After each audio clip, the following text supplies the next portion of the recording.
Kiai Haji Ahmad Dahlan adalah pahlawan nasional yang sangat berperan dalam membangkitkan kesadaran bangsa Indonesia. Dia melakukannya melalui pembaruan Islam dan pendidikan. Sewaktu kecil, Ahmad Dahlan dikenal dengan nama Muhammad Darwis. Ia dilahirkan 1 Agustus 1868 di Kampung Kauman yang tidak jauh dari Keraton Yogyakarta. Saat berusia 15 tahun, beliau menunaikan ibadah haji dan menetap di Mekah selama 5 tahun. Pada masa itu, Darwis mulai mempelajari pemikiran para ulama pembaharu Islam, seperti Syahid Bahri Syatta, Syekh Ahmad Khotib, Muhammad Abduh, Rashid Ridho, dan Al-Afghani. Ketika pulang ke tanah air 1888, Darwis mengganti namanya menjadi Ahmad Dahlan. Tahun 1903, Dahlan kembali ke Tanah Suci dengan mengajak putranya Muhammad Syiraj yang masih berusia 6 tahun.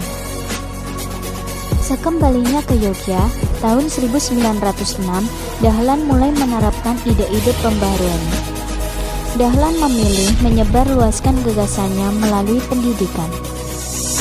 Selain mengajar di langgar dan kelompok pengajian, Dahlan menjadi guru agama Islam di Sekolah Calon Guru milik Belanda di Yogyakarta dan Sekolah Pamong Praja di Magelang. Dahlan juga masuk di Budi Utomo agar agama Islam dapat menjadi pelajaran resmi di sekolah-sekolah Budi Utomo. Pada tahun 1911, akhirnya Dahlan berhasil mendirikan sekolah formal yang dinamakan Madrasah Ibtidaiyah Diniyah Islamiyah. Di sekolah tersebut, dia memadukan agama Islam dengan pendidikan barat. Setahun kemudian, tepatnya tanggal 18 November 1912, Ahmad Dahlan mendirikan Muhammadiyah. Sejak saat itu, Muhammadiyah mengembangkan ke segala penjuru Nusantara. Kini jejak warisan Kiai Haji Ahmad Dahlan tersebar di puluhan ribu lembaga pendidikan.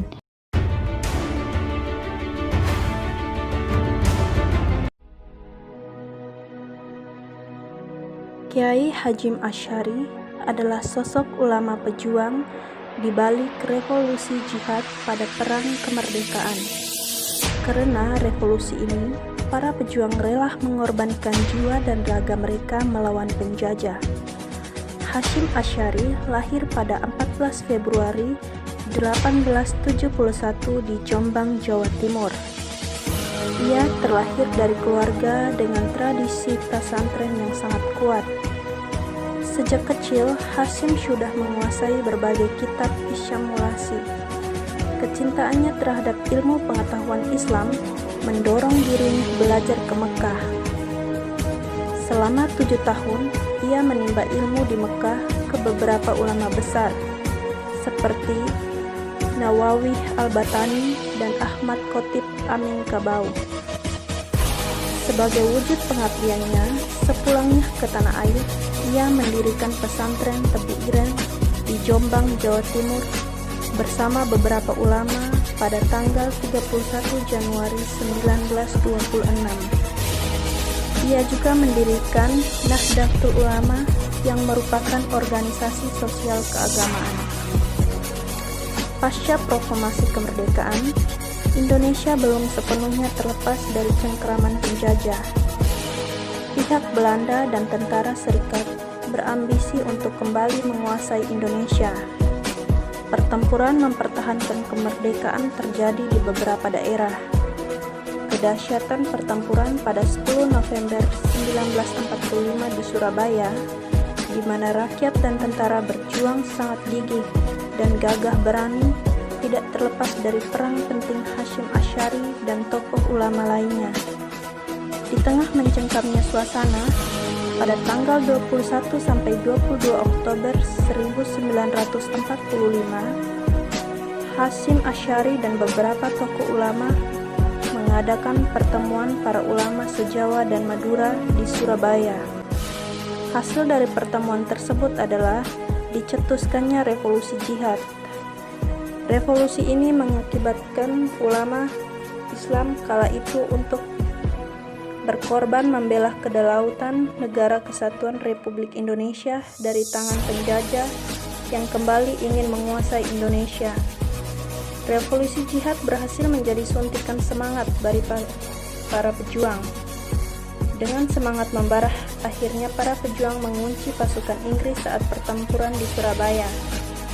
Kisah inspiratif pejuang ulama ini dalam membangun dan mempertahankan NKRI perlu untuk kita teladani ya teman-teman.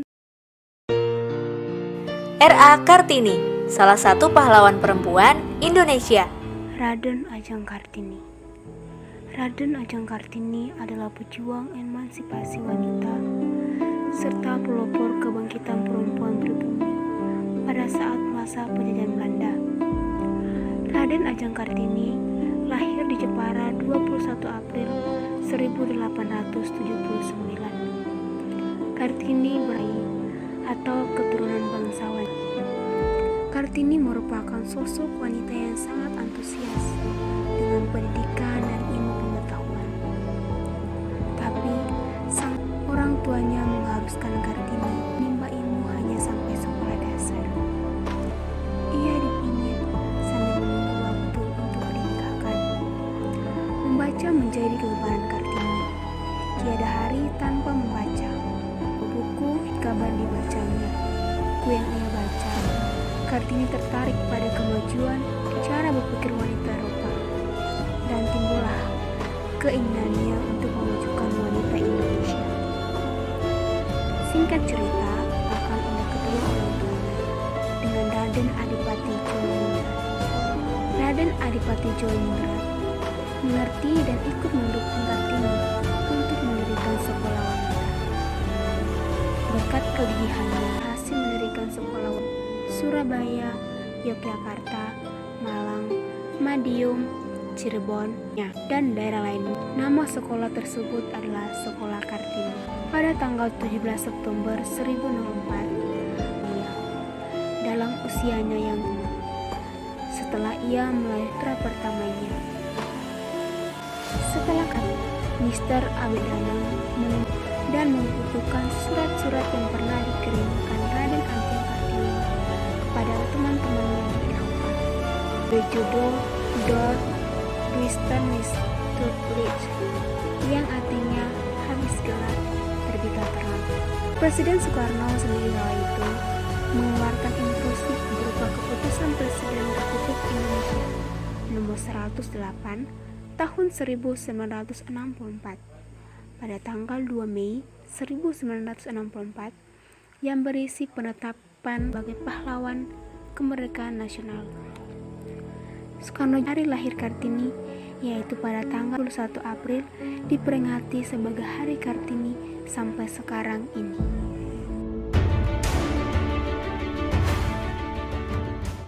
Setiap tanggal 2 Mei kita memperingati Hari Pendidikan Nasional yang merupakan hari kelahiran Bapak Pendidikan Ki Hajar Dewantara. Ki Hajar Dewantara lahir di Yogyakarta pada hari Kamis 2 Mei 1889. Ki Hajar menamatkan pendidikan dasar di ELS, Sekolah Dasar di Eropa, pada zaman kolonial Belanda di Indonesia. Setamat ELS, agar bisa mengajar anak-anak yang sebagian besar tidak memperoleh kesempatan belajar, Ki Hajar memilih melanjutkan pendidikan ke sekolah guru. Sebagai keluarga bangsawan, seharusnya Ki Hajar Dewantara dapat melanjutkan ke Universitas Eropa.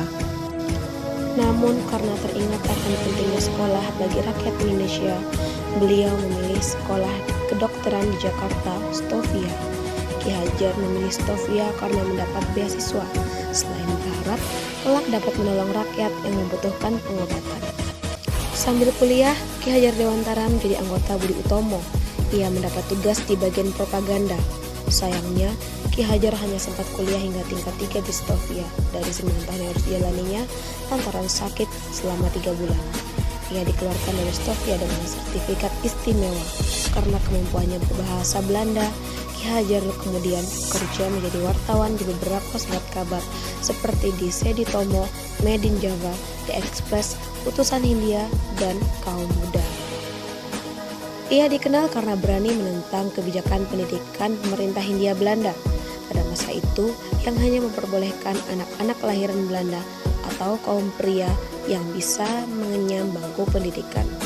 Kritikan terhadap kebijakan pemerintah kolonial menyebabkan ia diasingkan ke Belanda bersama Ernest Deus Dekker dan Cipto Mangunkusumo. Mereka memanfaatkan kesempatan ini untuk mendalami pendidikan. Ketiga tokoh ini kemudian dikenal sebagai Tiga Serangkai.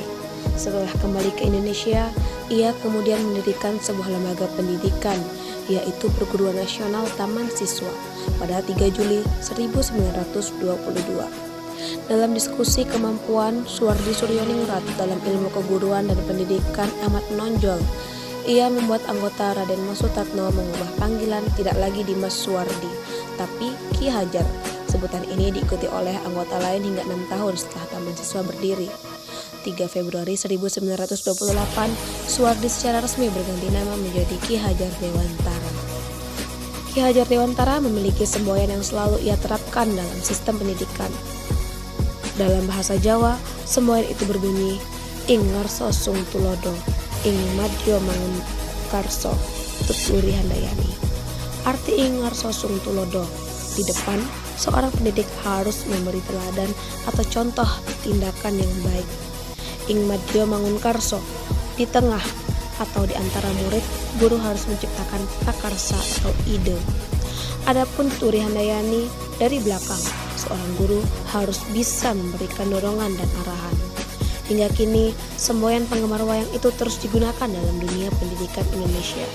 Bahkan, semboyan Tuturi Handayani dijadikan slogan oleh Kementerian Pendidikan Nasional dari 1977 hingga saat ini. Ki Hajar Dewantara meninggal pada usia 69 tahun pada 26 April 1956 di kota Yogyakarta. Pemerintah kemudian mengukuhkan Ki Hajar sebagai pahlawan nasional. Hari kelahirannya ditetapkan sebagai Hari Pendidikan Nasional. Nama Ki Hajar diabadikan sebagai nama kapal perang Indonesia, KRI Ki Hajar Dewantara 364 pada tahun 1998. Foto Ki Hajar diabadikan di depan uang kertas Republik Indonesia.